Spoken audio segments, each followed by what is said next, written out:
चलिए स्टार्ट करते हैं बेटा आज का सेशन। आज की हमारी पहली इडियम है build Castle's in the air. इसका मतलब होता है हवाई किले बनाना, यानी कि बस ख्याली पुलाव पकाना। ऐसा व्यक्ति जो मेहनत ना करे और सिर्फ ये करे कि मैं ये कर दूंगा, मैं वो कर दूंगा।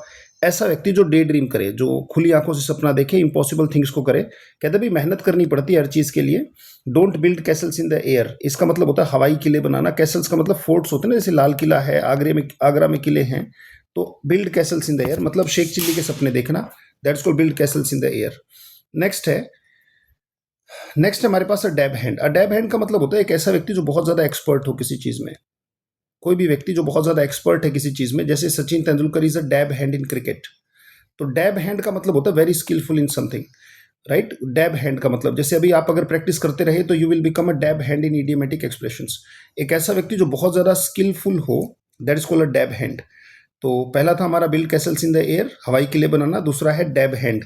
If you build Castle's in the air you can never be a dab hand. इसका मतलब आप हवाई किले बनाओगे तो आप कभी भी एक्सपर्ट नहीं हो सकते किसी फील्ड के। Next, as lazy as a toad, एक मेंढक की तरह पड़े रहना। जैसे टोड होता है भारी मेंढक, जो बड़ा मेंढक होता है, और उसके जो बड़े बड़े मेंढक होता है उसको टोड कहा जाता है। तो बड़े मेंढक की तरह पड़े रहने वाला, धूप सेकने वाला। आपने देखा होगा बड़े मेंढक धूप सेकते रहते हैं पड़े पड़े। तो ये दे आर एक्सट्रीमली लेजी, जो पूरा दिन पड़ा रहे। कहते you are as lazy as a toad, कहते तुम बड़े मेंढक के जैसे सुस्त हो। तो बहुत ज्यादा लेजी व्यक्ति को, जिसके लिए आपने वर्ड पढ़ा होगा टॉर्पिड, लेजी, लैंग्विड, है ना। तो ये सारे के सारे जो वर्ड्स आते हैं, बहुत ज्यादा लेजी व्यक्ति, that is called as lazy as a toad. Next है, अगर हम देखें, when the company discovered that Mahesh had leaked confidential data he suddenly realised that he was in hot water. In hot water ये हम पहले भी कर चुके हैं बेटा, ये एक्सप्रेशन हमने पहले भी किया है। इन हॉट वाटर का मतलब होता है किसी बहुत ज्यादा ट्रबल में फंस जाना। इन हॉट वाटर हो या इन पिकल हो, पिकल का मतलब अचार भी होता है, राइट। इन पिकल बोल दिया जाए या फिर इन हॉट वाटर बोल दिया जाए, इसका मतलब होता है व्यक्ति बहुत बड़ी समस्या में फंस गया है। कोई बहुत बड़ी समस्या में फंस जाना, किसी बहुत बड़े दिक्कत में आ जाना, that is called in hot water. To got stuck in a problem, मुसीबत में फंस जाना, समस्या में फंस जाना, किसी मुसीबत में आ जाना, that is called serious trouble in a hot water. Next बेटा, take the bulls by the horns. ये वर्ड हमने पहले भी किया है, याद है आपको। हमने एक एक्सप्रेशन किया था बाइट द बुलेट करके, यानी कि गोली जो मारने के लिए आ रही थी, यानी कि किसी भी मुसीबत को उसे आपने चबा के फेंक दिया। किसी भी मुसीबत को जो है आपको मुसीबत दिक्कत करने आ रही थी और आपने उसको बहुत ब्रेवली फेस किया। ये रहा confront a difficult and dangerous situation boldly, यानी कि चीजें, यानी कि सांड आ रहा था और आपने उसको सींग से पकड़ के आपने बेहतरीन तरीके से उसका सामना किया। किसी भी मुसीबत का ब्रेवली सामना करना। जैसे मान लीजिए आपका मैथ्स वीक है तो आप हार नहीं मानते, but you take the bull by its horn. Next, choose the correct meaning of the idiom, pick up the gauntlet.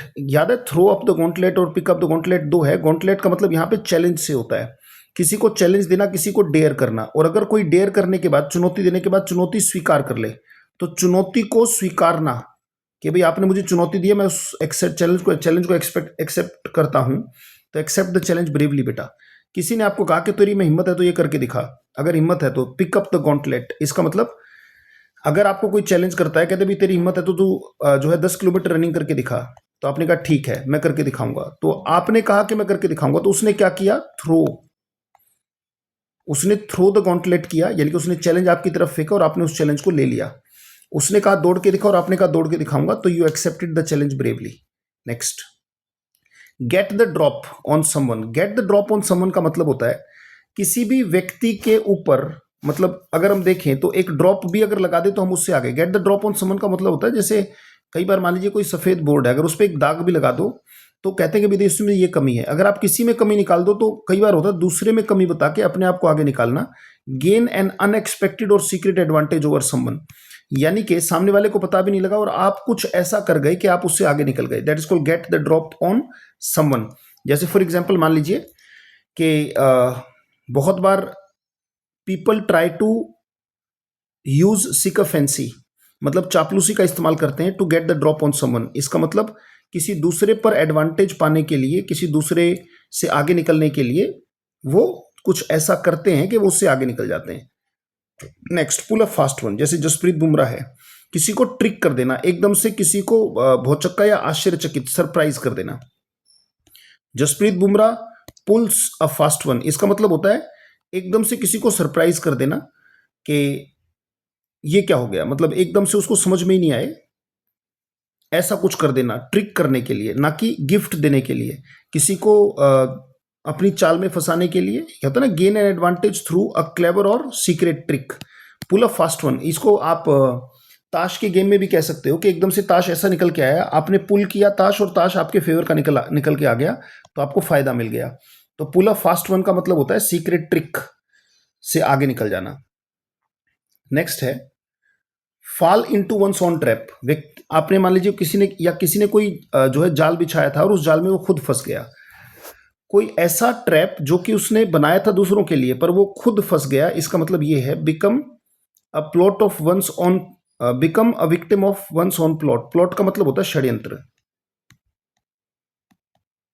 अपने ही षड्यंत्र में खुद फंस जाना। जैसे कई बार होता है कि जैसे मान लीजिए कि बॉम्ब वगैरह बिछाते हैं आतंकवादी, और कई बार गलती से अगर उन्हीं का पैर उस पर पड़ जाता है तो वो ब्लास्ट हो जाता है। तो हम कहते हैं अगर ऐसा कुछ हुआ तो the terrorist fail into their on trap, अपनी ही षड्यंत्र में फंस के रह जाना। सोचा था कि किसी दूसरे का नुकसान होगा और अपना ही नुकसान कर बैठना। विक्टिम का मतलब होता है पीड़ित, तो अपनी ही षड्यंत्र के शिकार हो जाना। नेक्स्ट है कॉल इन द डेट, यानी कि डेट का मतलब होता है कर्जा बेटा। किसी से बहुत जबरदस्ती कर्जा मांगना, मान लीजिए आपने पैसे दे दिए जब उसे जरूरत थी, अब आप उससे जबरदस्ती कर रहे हैं। बहुत सारे किसान जो हैं, फार्मर्स जो हैं, वो सुसाइड करते हैं because banks call in the debt, जबरदस्ती। इसका मतलब बहुत जबरदस्ती अपनी रिपेमेंट मांगना कि भाई तुमने पैसे दिए वापस दो। तो बहुत स्ट्रिक्टली पेमेंट की डिमांड करना, बहुत स्ट्रिक्टली पैसे वापस मांगना, that is called call in the debt. Farmer suicide की एक सबसे बड़ा रीजन जो होता है वो अधिकतर यही निकल के आता है कि जो फार्मर्स सुसाइड करते हैं उसमें से रीजन मुख्य रूप से यही निकल के आता है कि बैंक्स या जो लैंडलॉर्ड होते हैं they call in the debt. Next है एंटर द फ्रे। फ्रे का मतलब कहीं भी हो तो फ्रे का मतलब झगड़े से आता है बेटा। एक झगड़ा हो रहा था और आप भी उसमें कूद पड़े, राइट? झगड़ा हो रहा था, आप भी उसमें कूद पड़े, that is called enter the फ्रे। इसका मतलब किसी कंपटीशन या कंफ्लिक्ट में घुस जाना। बी इसका आंसर होगा। जैसे मान लीजिए कि झगड़ा हो रहा था आपके पड़ोसी का किसी अनजान व्यक्ति के साथ। अब अनजान है तो पड़ोसी तो आपका अपना जानकार है ना, तो आपने क्या किया, झगड़ा था इन दोनों का और आप उसमें कूद पड़े अपने पड़ोसी की तरफ से। तो यू एंटर्ड द फ्रे फॉर योर नेबर। तो ज्वाइन अ कंपटीशन और conflict is called enter the फ्रे। Next, keep an year on the ground. Keep an year on the ground का मतलब होता है ग्राउंड पे अगर आप अपना कान लगा के रखोगे, इसका मतलब क्या क्या अपडेट्स आ रहे हैं टेक्नोलॉजी में या ट्रेंड्स क्या क्या आ रहे हैं, राइट, उस पर ध्यान देना। Stay alert to the new trends and developments, यानी कि जो भी नई चीजें आ रही हैं, जैसे भी आर्टिफिशियल इंटेलिजेंस है, इसके ऊपर जो जो व्यक्ति, जैसे चैट जीपीटी वगैरह है, जो जो व्यक्ति इस पर एक्सपर्टीज हासिल करेगा, राइट, वो आगे बढ़ेगा। और जिन्होंने बहुत पहले कर दिया तो वो डेफिनेटली वो चीजें आगे बढ़ गई। तो इसका मतलब जो भी अपडेट है, कि इसका मतलब एक तरीके से स्टे अपडेटेड होता है। Stay alert of the new trends and the developments, यानी कि कई बार होता है कि अगर वॉर कंडीशंस बन रही हैं, युद्ध की कंडीशंस बन रही हैं, तो आपने देखा होगा प्रधानमंत्री और रक्षा विशेषज्ञ जितने भी होते हैं वो एक स्ट्रांग रूम बना लेते हैं और उस रूम से बाहर नहीं जाते, and they keep an year on the ground, कि वहां पे ग्राउंड जीरो पे क्या घटित हो रहा है।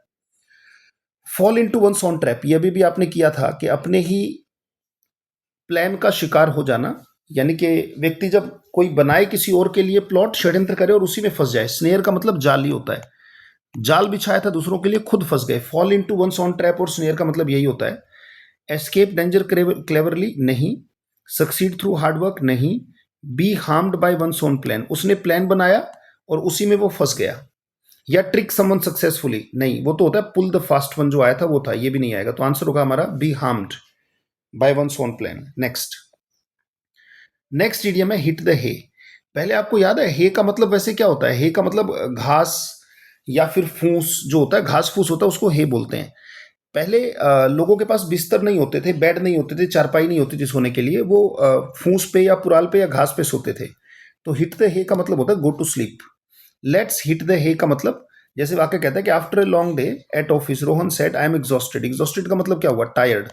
वो कहता है कि मैं थका हुआ हूं, and I think it's time to sleep. इसका मतलब it's time to go to bed. तो गो टू स्लीप का मतलब हो जाता है hit the hay. Next, let's try to think out of the box. Out of the box का मतलब होता है आउटसाइड द बॉक्स या आउट ऑफ द बॉक्स, दोनों का मतलब वही होता है। कहते हैं इसकी out of the box thinking है। अगर कभी भी आउटसाइड ऑफ द बॉक्स हो या आउट ऑफ द बॉक्स हो, इसका मतलब होता है जो लोग सोचते हैं उससे थोड़ा सा अलग, यानी कि अनकन्वेंशनल और क्रिएटिव सॉल्यूशंस वो देता है, राइट। अनकन्वेंशनल और जैसे बहुत सारी मूवीज में आप देखते हो या बहुत सारे प्रोग्राम्स में आप देखते हो कि कोई क्लास में मान लीजिए बहुत सारे बच्चे बैठे हैं, टीचर एक क्वेश्चन पूछता है तो एक बच्चा निकल के आता है जिसका जो आंसर होता है बिल्कुल आउट ऑफ द बॉक्स होता है, तो यानी कि पूरा अनकन्वेंशनल और क्रिएटिव सोल्यूशन से भरा हुआ, राइट। बच्चे कई बार ऐसे ऐसे सवाल पूछते हैं, उनके बातें ऐसी लगती है कि इसने इतनी गहरा क्वेश्चन पूछा कैसे, तो उसको कहते हैं आउटसाइड द बॉक्स। नेक्स्ट 16वां क्वेश्चन हमारा, it's a slip of the tongue. इसका मतलब जब गलती से कुछ गलत मुंह से निकल जाए। स्लिप ऑफ द टंग का मतलब होता है बोलने में गलती हो जाए, जब आप कुछ बोलना कुछ चाहते थे और मुंह से कुछ और निकल जाए, that is called slip of the टंग। जो स्पीकर्स होते हैं वो बहुत ज़्यादा अभ्यास करते हैं अपनी स्पीच का लगातार। मान लीजिए आपको स्टेज पे परफॉर्मेंस देनी है तो कम से कम 100-150 बार आप उसे बोल के देखते हो एकांत में, ताकि स्टेज पर कोई गलती ना हो। तो क्या बचाना चाहते हैं कि स्टेज पर कहीं कोई स्लिप ऑफ द टंग ना हो जाए, बोलने में कोई गलती ना हो जाए। Sneha carefully planned her speech to ensure a slip of tongue. Sneha ने अपने स्पीच को बहुत अच्छे से प्लान किया कि कहीं ऐसा ना हो कि स्टेज पर सबके सामने कोई गलती हो जाए और दिक्कत आ जाए, that's called slip of a tongue बेटा। कट द गोर्डियन नॉट, बहुत मुश्किल काम को करना। कट द गोर्डियन नॉट का मतलब होता है किसी डिफिकल्ट टास्क को, एसिड टेस्ट को, बहुत मुश्किल काम को करके दिखाना। क्रिएट अननेसेसरी कॉम्प्लिकेशंस, बिल्कुल नहीं। डिसएग्री विद अथॉरिटी, नहीं। टाई अनरिलेटेड इश्यूज टुगेदर, बिल्कुल नहीं। रिजॉल्व प्रॉब्लम बोल्डली, बिल्कुल। किसी समस्या को बहुत बोल्डली, बहुत ताकत से सॉल्व करना, that's called cut the Gordian knot. यानी कि समवॉट रिलेटेड टू, वही आ गया बाइट द बुलेट जैसा ही, बाइट द बुलेट जैसा इसका मीनिंग निकल के आ रहा है, या take the bull by horns. Next है कास्ट पल्स बिफोर स्वाइन। इसका मतलब होता है बंदर क्या जाने अदरक का स्वाद। बंदर क्या जाने अदरक का स्वाद, इसको इंग्लिश में क्या बोलते हैं? Cast pearls before swine. Swine का मतलब होता है सुअर। स्वाइन का मतलब सुअर होता है, जैसे पिग है, पिग होता है मेल सुअर, और जो मादा सुअर होती है, सुअरी जिसको बोलते हैं, दैट्स कॉल्ड स्वाइन। और पल्स का मतलब मोती होता है। अगर सुअरी को मोती आप दे दोगे तो उसका कोई फायदा उसको सुअर को पता नहीं है। इसका मतलब होता है किसी अनडिजर्विंग व्यक्ति को ज्ञान की बातें कहना जिसको उसका पता ही नहीं है। कास्ट पल्स बिफोर स्वाइन का मतलब होता है बंदर क्या जाने अदरक अदरक का स्वाद। Give valuable things to undeserving, जो व्यक्ति डिजर्व नहीं करता उसको वो चीजें देना। जैसे reading out the Bhagavad Gita was just like casting pearls before swine to them. तो बंदर क्या जाने अदरक का स्वाद, कहते हैं यार इसको क्या पता, don't cast pearls before swine. Next है, as the president of major company Harshit is used to being the focus of attention. वो ये कह रहे हैं, अब की बार उसने कहा कि भाई मीनिंग ये है, आपको देखना है नीचे इसका मीनिंग क्या है। फोकस ऑफ अटेंशन अगर कोई बनना चाहे तो क्या होता है बेटा, इन द लाइमलाइट होता है। अगर कोई इन द लाइमलाइट है तो सबका ध्यान उसी पर जाता है, that is called in the limelight. जैसे Virat Kohli stays in the limelight, इसका मतलब है सबका ध्यान उसी पर होता है, that is called in the limelight बेटा।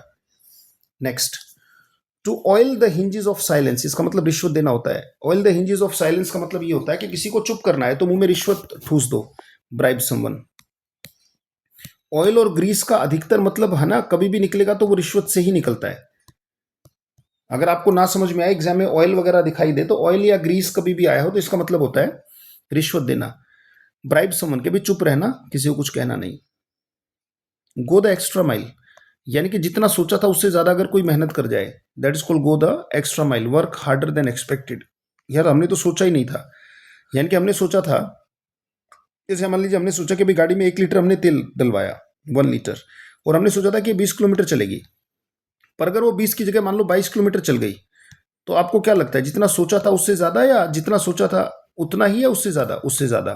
तो इसे कहते हैं गो एन एक्स्ट्रा माइल, जितना सोचा था उससे ज्यादा मेहनत करना। टेक टू टास्क, किसी को सजा देना, पनिशमेंट देना, सजा देना। जैसे आप होमवर्क नहीं करेंगे तो आपकी जो क्लास टीचर है will take you to task, तो किसी को सजा देना यानी कि स्कोल्ड करना, डांट मारना या पनिश करना, ना कि कॉन्ग्रेचुलेट, रिवॉर्ड और प्रेज करना। तो टेक टू टास्क, जैसे अगर आप कुछ गलत करते हो तो police take you to task. Bite the bullet, ये तो बहुत बार आ चुका और आपको पता भी है। किसी समस्या का बहुत जबरदस्त तरीके से सामना करना। एंड्योर समथिंग पेनफुल, कोई चीज दिक्कत वाली है पर उसको सहन कर जाना और अच्छे से उसका सामना करना, ना कि make a bold plan, speak without thinking भी नहीं, टेल अ सीक्रेट भी नहीं। Not one's cup of tea, कई बार कहते भाई मेरे बस की बात नहीं है, मेरा कोई इंटरेस्ट इस चीज में नहीं है, राइट। जैसे कहते भाई किसी व्यक्ति की लंबी लंबी बातें, जो लंबी लंबी फेंक रहा है, वो बातें सुनना मुझे बिल्कुल अच्छा नहीं लगता. It's not my cup of T, यानी कि मेरे बस की बात नहीं है. That's called something that you don't like, something disliked.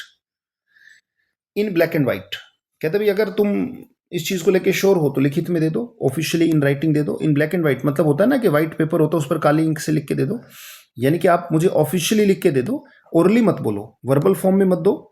Right, मुझे ब्लैक एंड व्हाइट में दे दो ताकि मेरे पास प्रूफ रहे कि हाँ आपने ये बात बोली है. राइट, तो ये सारे के सारे इडियोमेटिक एक्सप्रेशन आज के सेशन के पूरे होते हैं बेटा. मिलेंगे आपसे अगली क्लास में. बहुत बहुत धन्यवाद. Thank you, thanks a lot.